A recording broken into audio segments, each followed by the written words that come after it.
Hello, everybody. This is Carol Muleta.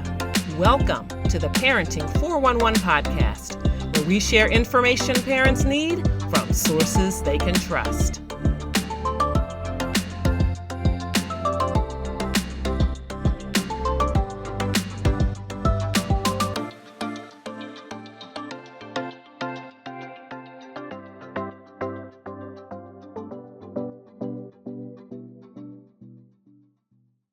Welcome to another enlightening episode of the Parenting 411 podcast. I am your host, Carol Muleta, and today I have the honor of speaking with Joy Thomas Moore, a Peabody Award-winning journalist, author, and the proud mother of Maryland Governor Wes Moore. Joy's book, The Power of Presence, Be a Voice in Your Child's Ear Even When You're Not With Them, has garnered widespread acclaim for its practical strategies to positively influence your children, leaving a lasting legacy.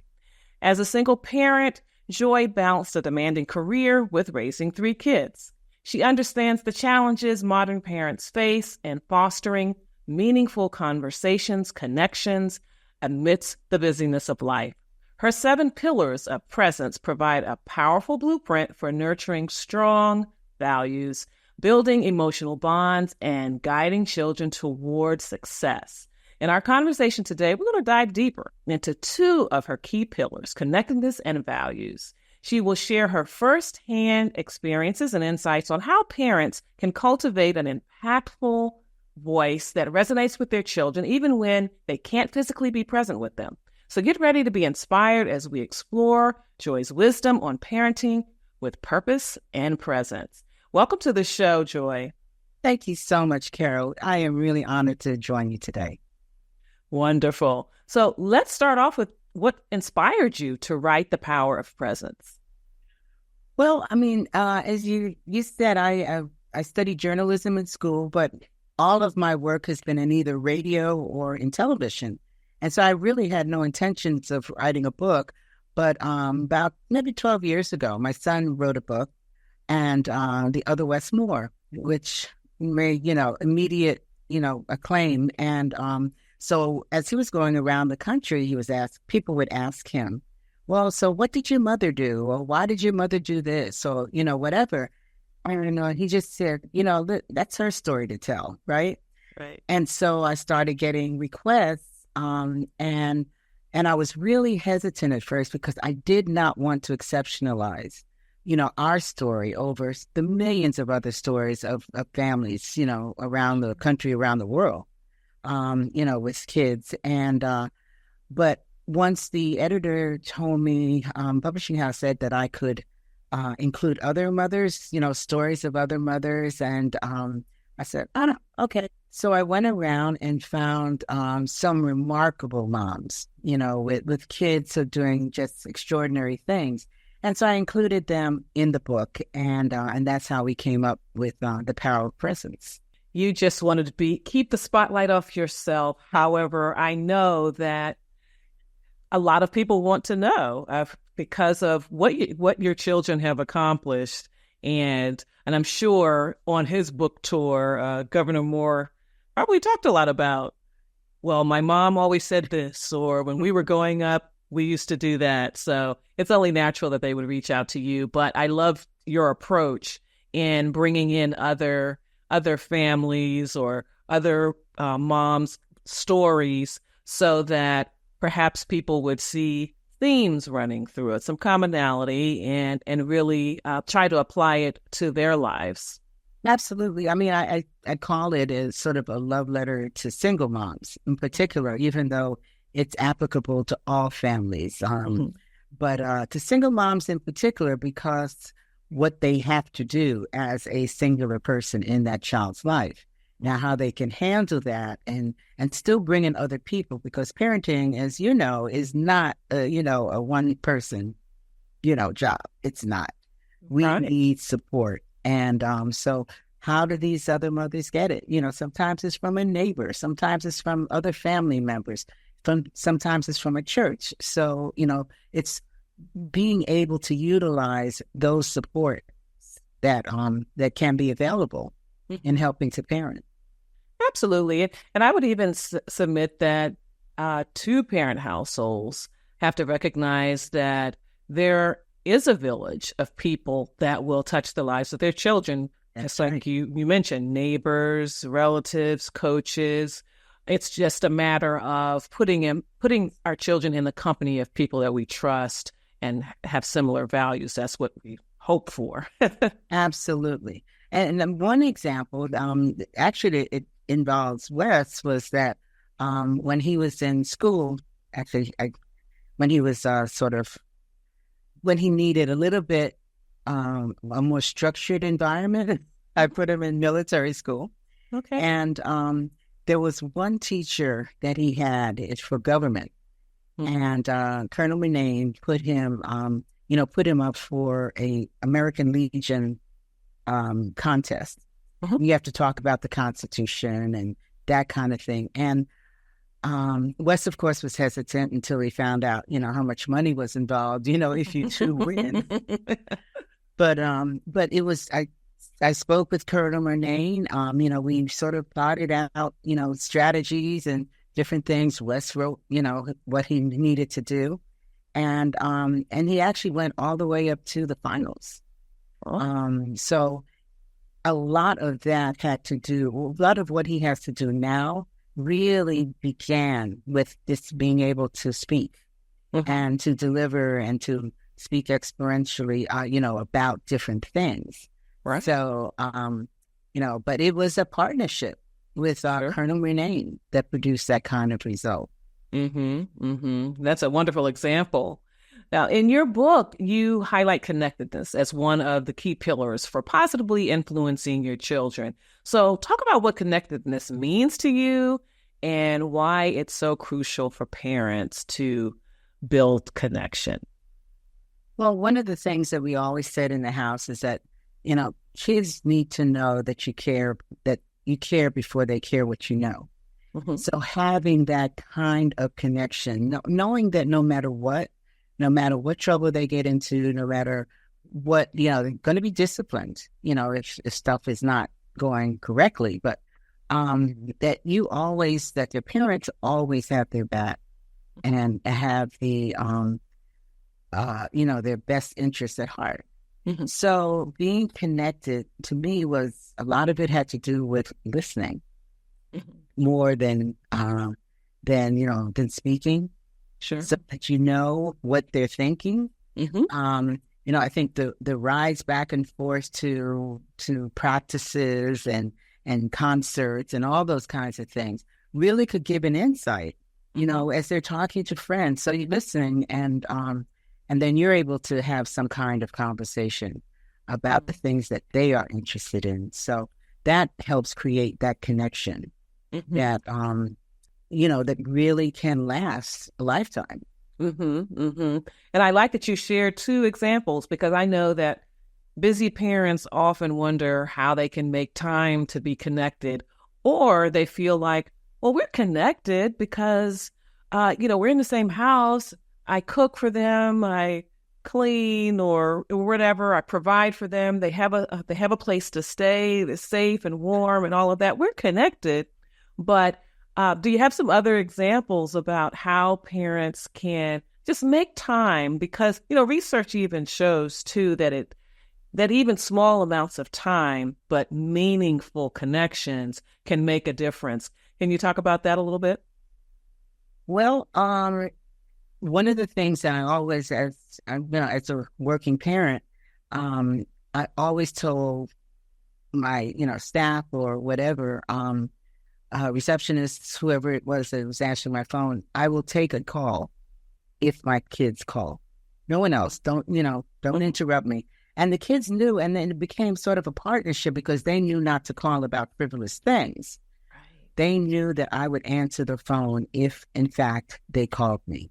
Mm-hmm. So, and that, I think, again, it's a sense of security that you're always there, even though you're not physically with them. Mm-hmm. One of the things, I give one example in the book, that the 2 of the kids, Wes and Shawnee, are both athletes in high school. And And most of the time, their games were completely different, different days, different, times and the whole bit. But there was one day in particular that they had games within hours of each other. And one was in Pennsylvania and one was in Maryland. And I made both games. So, it's, again, they knew when they look up in the stands and see that you're there, or, that's an extreme example, but the just sort of knowing that, I am very important. They used to say that I treated each one like a single child. And so they had that sense of security. We'll be right back after this.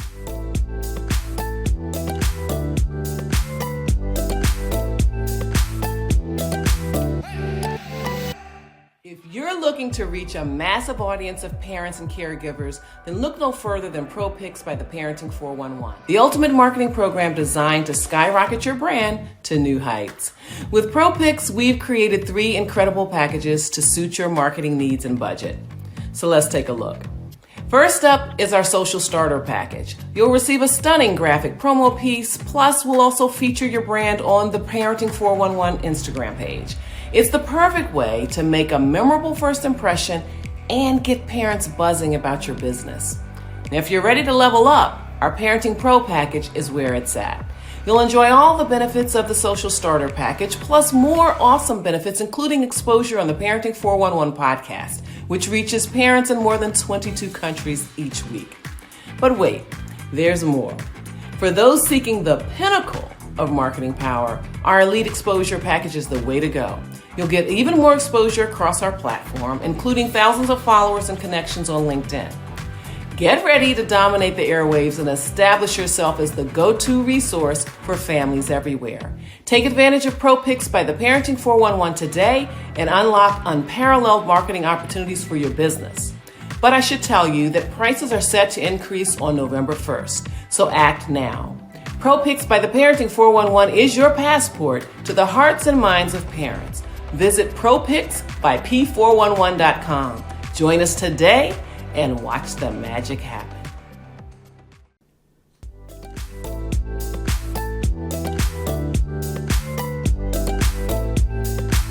And we're back with the Parenting 411.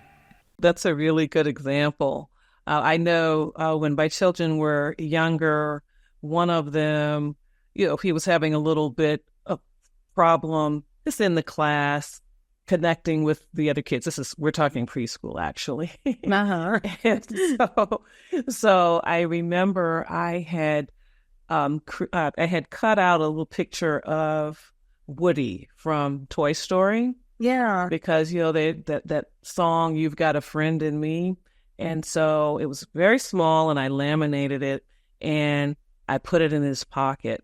I told him to put it in his pocket so that he would remember that whenever he felt like he wasn't making friends. And this was early on, like when he first started preschool. Yeah. So kinds of little things. It's a great idea.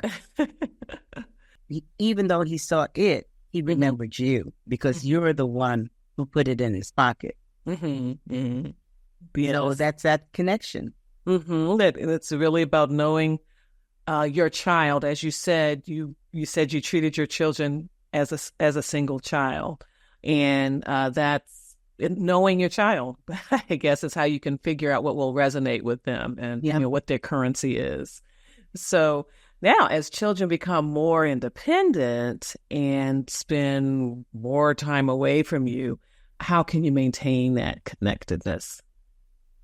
Well, I think that's when you actually get into the values part that we'll be discussing as well. Because once the values are set in that child, then the connections remain. You don't have to be with them because they know this is not something that mom would do. You know how they used to say, what would Jesus do? Yes. What would mom do, right?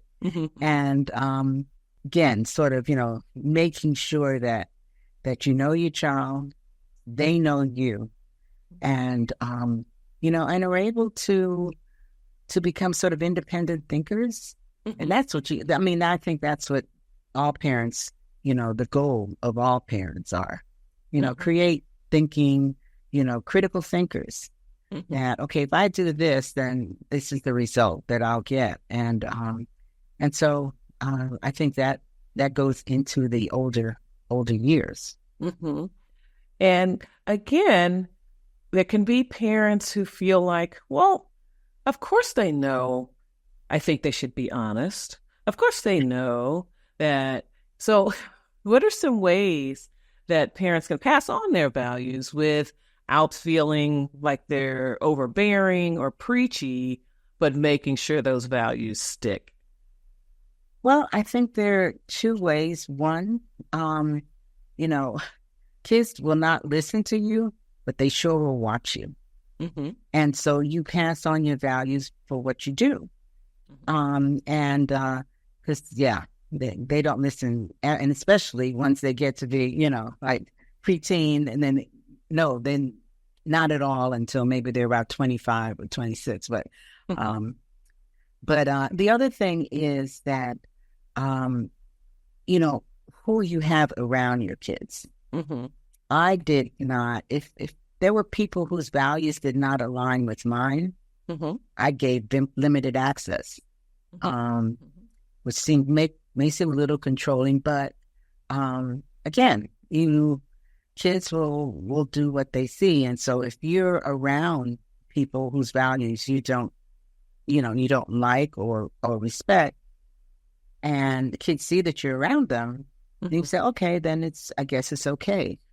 So there was, making sure that the people who were there, who were around them, who could help them, who could help me maintain a level of presence when I wasn't there. Those are the people who were around my kids. And I was fortunate. I had an amazing village around me. That's wonderful. That's wonderful. It matters so much who we allow our children to spend time with, because they're pouring in little nuggets or making impressions that even our children might not realize at the time, but it just kind of comes out later. So now, in today's society, and this is something that I think I would really struggle with. I mean, my twins are now 24 years old. So they're not little kids, but I can imagine today with social media and just not even just social media, but just people's ideas of what's acceptable now has dramatically changed from when I was growing up, and also the way I felt about things when I was really hands-on raising my children. And so how can parents navigate these value systems and really hold on to their moral compass and ensure that their children also maintain that sense of decorum? And that it's I would hate to be a kid today. There's so many distractions. But again, here's where the values come in, I guess. What they see, what they have learned at home, how they treat other people. And the word empathy, was big in our house. Wanted people to my dad was a minister, so we always heard, the golden rule, all over. And kids, I don't know how best to say this, but they have to be a conversation, obviously. Watching the news together, so you could explain, what's going on and what shouldn't be going on. One of the things that I did with, again, this was with Wes, he hated to read, for example, and coming up, and there was a book. He was all into basketball, and there was a book called The Fab Five by Mitch Albom. And so we read it together. I got it, both copies, and we read it together, and we discussed it. Okay. And that opened up his whole world to reading. After that, he couldn't stop reading stuff. Okay. And so it's sort of reaching them where they are, and sort of and maintaining that sort of open line of communication, and and just saying, well, here's an example of something that is probably you may or may not come across in life, but if you do, so what are some of the ways that you can deal with it? Right. And sort of getting their views back. Yes. And I like to what you said earlier about yourself being an example, and also about how children are always watching. It's not always, it's what you say. And I remember when my children were in elementary school, and they'd be going to birthday parties and things like that. And so I know there was one, probably maybe two, where they had the birthday party on Sunday.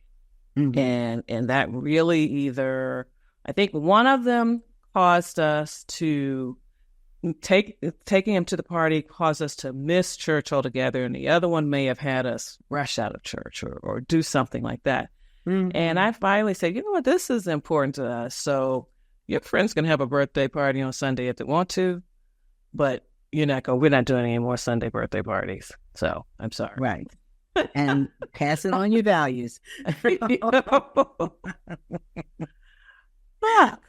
Because not only was it about church, but it's just about what Sunday was for our family. We didn't want to be rushing around and doing all of that. Exactly. What is important to your family? And I think getting that sense of family and really embedding that into their DNA is the kind of thing that carries over for in their own families. And I'm seeing that, now in, as the kids are grown, and I see, it's funny to sort of see the little mirrors, that you may have done, and now you see it in the next generation. Yes. And I remember when I first moved to my own apartment, but actually it happened to be not only my first apartment, but also moving to another city. And I was about 22 or 23 after college. And I was fascinated by how many things that I did just like I had grown up. And it wasn't anything that we talked about and what my priorities were. And like as soon as I got there, okay, where's the grocery store? Where's church? How I have to make sure I know my way back and forth to work. Like those were the first three things that I did, and just then the way that I set up my house, my apartment, and all of that. I was very surprised at that, especially because you're still at that age there where you think, I'm going to do things my way. I'm going to be independent. I'm out of the house. And then you find yourself, hopefully, especially good experiences that you had growing up and your values, you find yourself gravitating toward those. So it does matter, those little things that we do when they're young. Absolutely. Yeah, that's... So I know you've worked pretty extensively with organizations that focus on disadvantaged children and families. So how do you support them and especially imparting your values and sharing your experiences? How are you able to help them to learn these concepts? Well, I mean, I think what we always did was starting from the premise that all parents love their kids more than we do, right?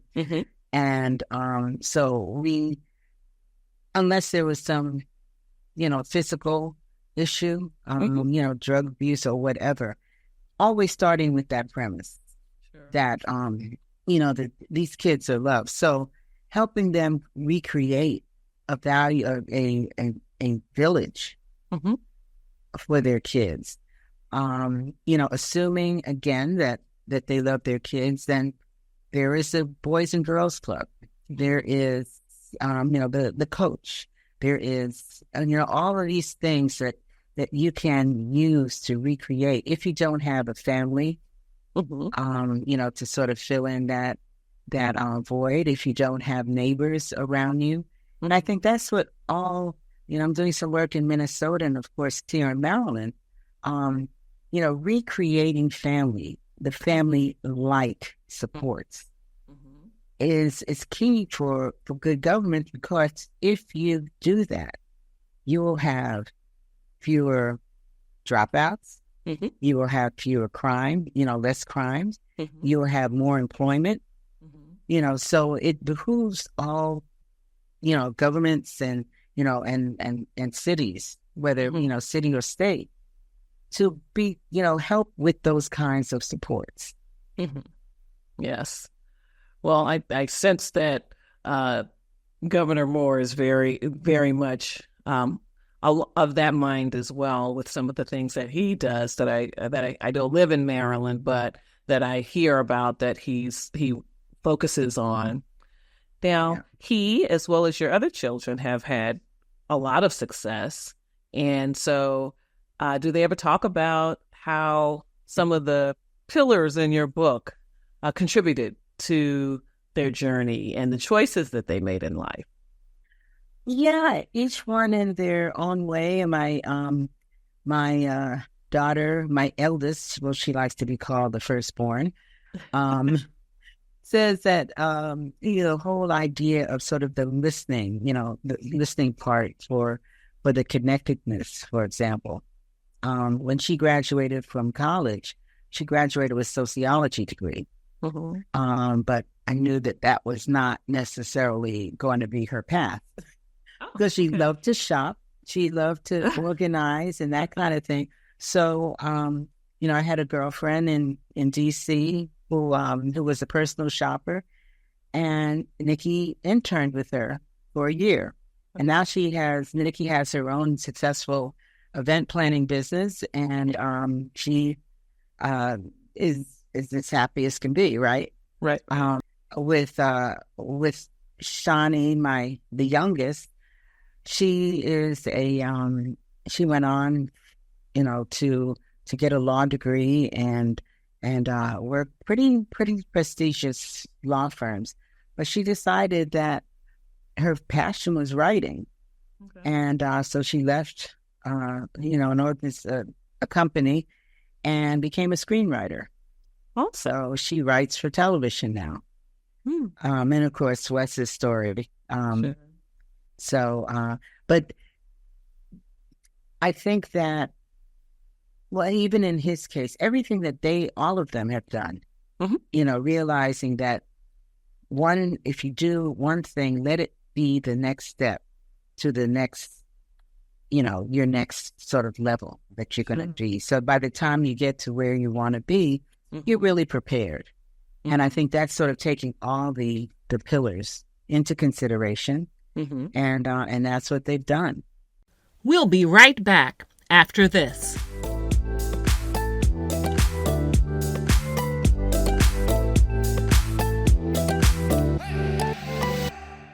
Are you a parent looking to unlock your potential in raising confident, capable, and courageous children? Well, look no further. Join us at the upcoming Parent and Purpose Summit Back to School Edition, where parenting experts from around the world will come together to share their wisdom and insights. I'm Carol Muleta, founder of the Parenting 411. This summit is your opportunity to gain essential skills and tools to become the parent you've always aspired to be. Over 5 incredible days, we'll dive deep into topics like positive discipline, effective communication, mental health, self-care, school readiness, and more. An attendee from our last summit told us, "This summit changed my parenting game. I feel more confident and connected with my children than ever before." So secure your seat at the Parent and Purpose Summit today. Visit parentandpurposesummit2023.com. That's parentandpurposesummit2023.com. And click the registration button to join us on this transformative journey. The Parent and Purpose Summit, where intentional parenting begins.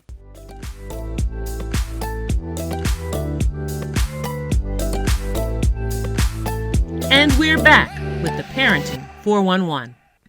And we're focusing on connectedness and values, but just for the benefit of our audience, can you just name the other pillars? Sure. Heart, faith, courage, resources, connectedness, mind, and values. Okay. All right. Now, as a grandmother now, how are you able to practice and apply these principles with a presence and with your own grandchildren? And how has your experience differed with parenting your own children to your experiences with your grandchildren? Because even I can attest that my parents became different people with my children. So I wonder if that's the case with you. Yes. Yes, they can go home. No, I mean, I think realizing that, grandparents are, basically, just a port in the sea, and not the whole journey. The parents of the journey. I stay out when the parents are around. I stay out of all kinds of discipline.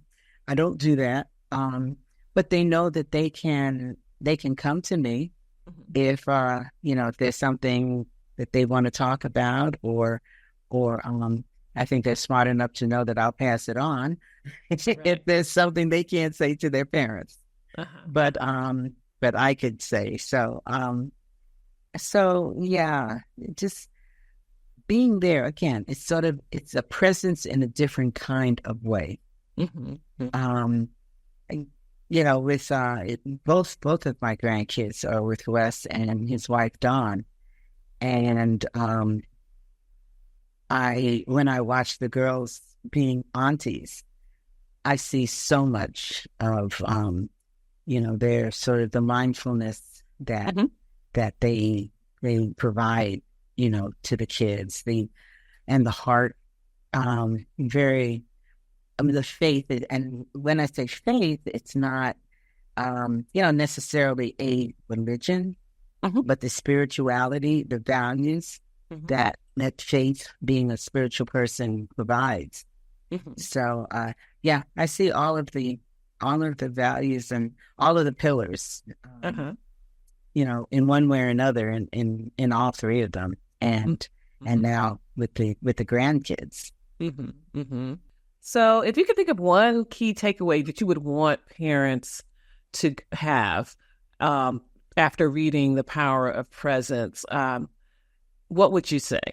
I think that because this book was specifically, sort of, as I said, the love letter, to single parents, and that single moms particularly, I think that, what Wes said in the beginning of in the foreword, that we need to see single moms as a backbone and not a burden, because it's so easy for people to say, well, they come from a single parent family and blah blah blah, and that's so messed up, and that so devalues all the hard work that single moms do to provide for their families.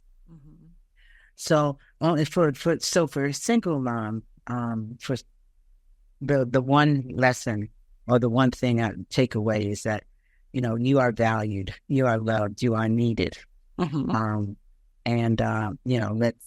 all of us provide however support, whatever the support may be, to them, because it not only helps that family, but it helps the community, because they'll have stronger and more resilient children at the end of it. For all families, grandparents, there's like the whole legion of grandparents that are raising, their grandkids.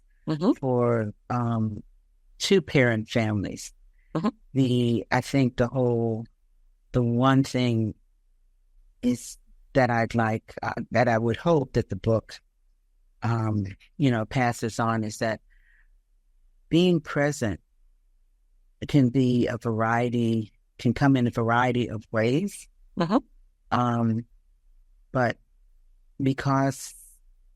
But if you put in place, those things that where a child knows that they're loved, where a child knows that they can come to you, where a child knows that you are the foundation upon which their lives are made, then, they'll always sort of be a part of you, and they'll always carry a part of you.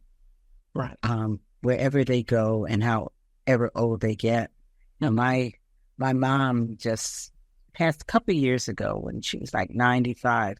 And we, to this day, almost every day, we say something that she said or something that she did. And so she's always with us. And that's what presence is.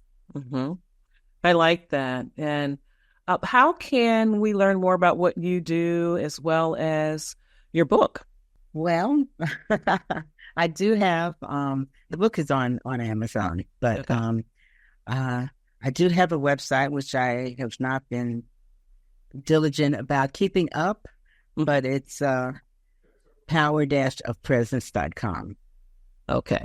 And but what I do get a lot of reaction from, there's a resource page at the online. And so it's about resources for parents, for grandparents, for kids, about online bullying. How do we sort of avoid the pitfalls that, especially now with social media being so prevalent. And then, hints for if you by chance get a divorce or whatever. So the resource page is pretty well utilized. Oh, that's great. And so that's at the power-of-presence.com. Power-of-presence. The power-of-presence.com. Wonderful. Well, thank you so much for spending time with me today. I think you really provided something to really think about for parents, and especially single parents, and also those who just feel a little overwhelmed sometime with whether it's work or other challenges, life challenges that they have, and they feel that it's hard to connect with their children. It's hard to be present, and they're just not sure how to do that. So I think that a lot of what you said today, and hopefully they will pick up your book, will put them at ease that it is within their grasp. They can be present for their children. And it's also very important in that, as you said, our children carry a piece of us with them wherever they go. So let's just make sure it's really a valuable, enlightening piece that they can take with them that will really help them on their journey beyond our house. And as usual, I thank all of our listeners who tune into the Parenting 411 podcast. Please, by all means, like, share, and subscribe. We want as many people as possible to hear this episode for sure. And also remember, I'm offering my book, The Mother's Work, Pearls of Wisdom and Gems for My Journey. You can grab a free copy and not only get the book, but also some goodies. So visit mothersworkthebook.com. That's mothersworkthebook.com. Grab your copy. I think it'll really be enlightening and help you to think about your own journey and how you're going to chart your course and hold fast to your values and your ideals for your children.